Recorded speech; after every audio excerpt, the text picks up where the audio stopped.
Shalom, selamat pagi Bapak Ibu Saudara-saudari yang dikasihi Tuhan Yesus Kristus.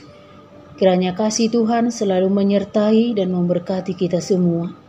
Sebelum kita mendengarkan firman Tuhan, kita terlebih dahulu berdoa. Ya Tuhan, kami bersyukur pada hari ini, karena kasih-Mu ada selalu bagi kami. Tuhan, kami akan mendengarkan firman-Mu.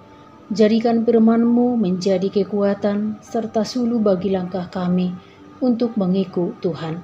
Hanya di dalam nama Tuhan Yesus kami berdoa. Amin. Firman Tuhan untuk kita hari ini tertulis dalam Yehezkiel pasal 16 ayat 8. Maka aku lari dari situ dan aku melihat engkau. Sungguh engkau sudah sampai pada masa cinta berakhir. Aku menghamparkan kainku kepadamu dan menutupi auratmu. Dengan sumpah, aku mengadakan perjanjian dengan engkau. Demikianlah firman Tuhan Allah, dan dengan itu engkau punya aku. Demikian pembacaan firman Tuhan. Bapak Ibu, Saudara-saudari yang dikasihi Tuhan kita Yesus Kristus.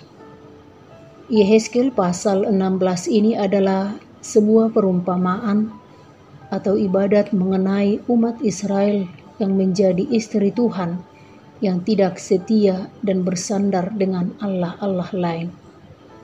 Gambaran ketidaksetiaan Israel seringkali juga menjadi gambaran kehidupan kita yang tidak setia kepada Tuhan. Kita sering hidup dalam hawa nafsu dunia dan percabulan, dan sering untuk melakukan apa yang tidak baik, yang tidak layak dan tidak berkenan kepada Tuhan yang telah memanggil dan memilih kita sebagai anak-anak-Nya. Kita sering mengabaikan, bahkan tidak peduli menunjukkan ketidaksetiaan kita kepada Allah yang menebus dan menyelamatkan kehidupan kita. Demikian juga kehidupan umat Israel dalam nas kita hari ini. Seperti air susu dibalas air tuba, bagaikan kacang lupa kulit. Itulah istilah-istilah yang cocok disematkan kepada bangsa Israel. Mereka sangat menikmati segala kelimpahan yang mereka terima dari Tuhan. Tetapi mereka lupa diri. Mereka hidup sesukanya serta berbuat keji dengan mengikuti kebiasaan bangsa-bangsa di sekitarnya.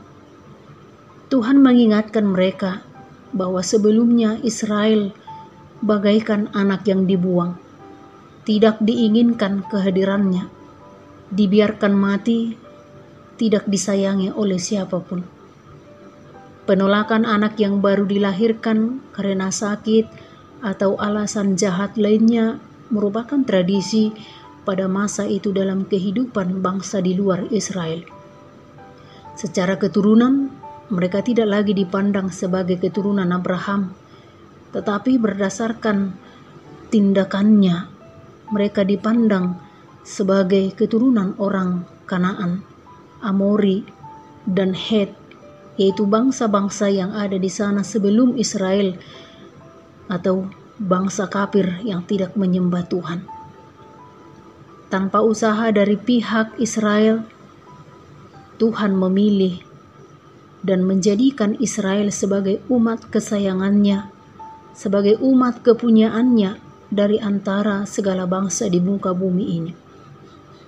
Allah mengikat perjanjian dengan mereka dan memberkati mereka dengan segala kelimpahan.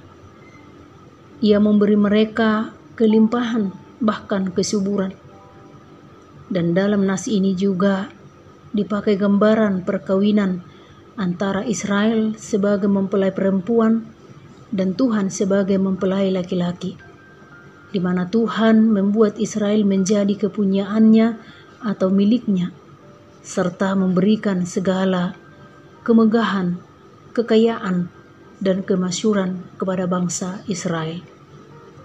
Bapak, Ibu, Saudara-saudari yang dikasihi Tuhan kita Yesus Kristus, Tuhan telah menyatakan kasih-Nya kepada umat Israel, bukan karena apa yang dimiliki oleh umat tersebut, Tidak ada usaha atau pekerjaan baik sama sekali dari pihak umat Tuhan untuk mendapatkan kasih-Nya.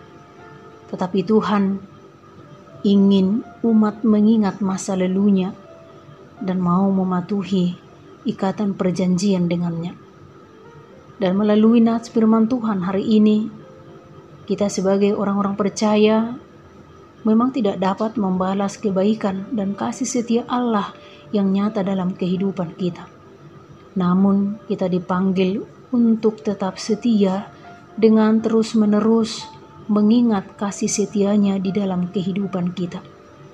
Setiap orang yang percaya harus terus berusaha mengenal dan bersandar penuh kepadanya, yaitu Tuhan Yesus Kristus, sumber pertolongan dan keselamatan dalam hidup kita. Karena itu, marilah kita setia dan taat serta mengasihi Tuhan di sepanjang hidup kita. Amin. Kita bersatu di dalam doa.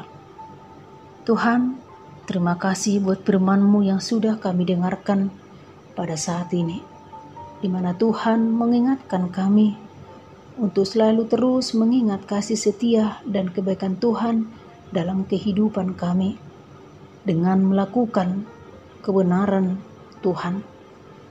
Ya Tuhan, berkatilah seluruh jemaat-Mu dimanapun mereka berada saat ini.